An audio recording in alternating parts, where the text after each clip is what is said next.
Here at Images Jewelers, every week we're asked half a dozen to a dozen times, is this Rolex watch real?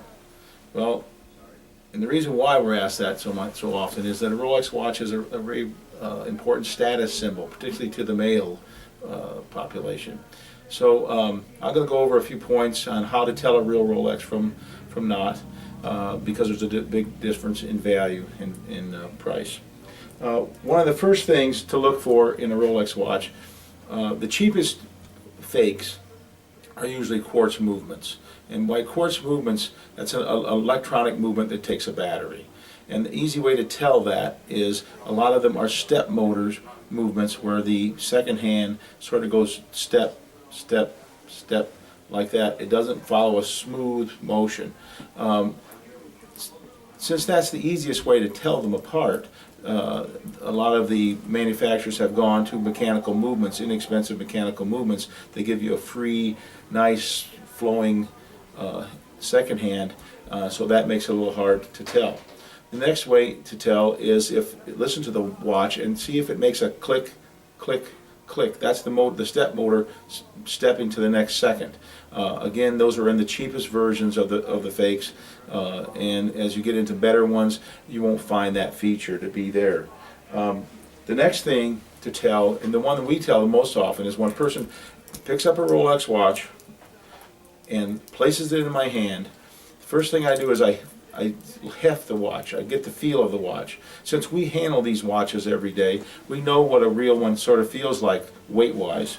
So we check the heft. If it feels light, probably something wrong. Then we start looking things over, like all the stampings, the markings, and any indication of imperfection. If you look at a Rolex, a genuine Rolex, everything will be perfect on it. Particularly the latter models in the last 5 years.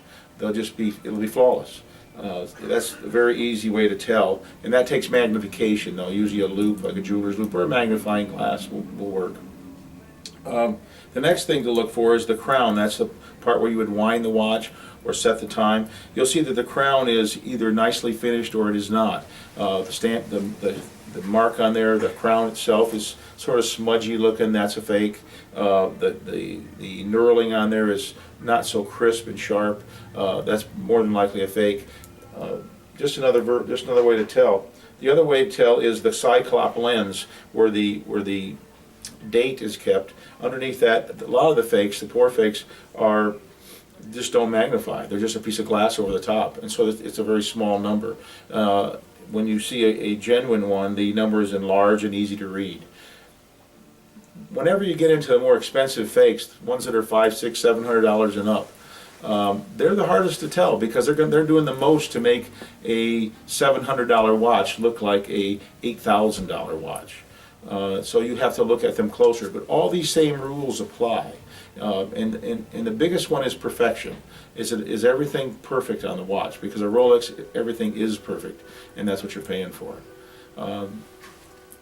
That's it.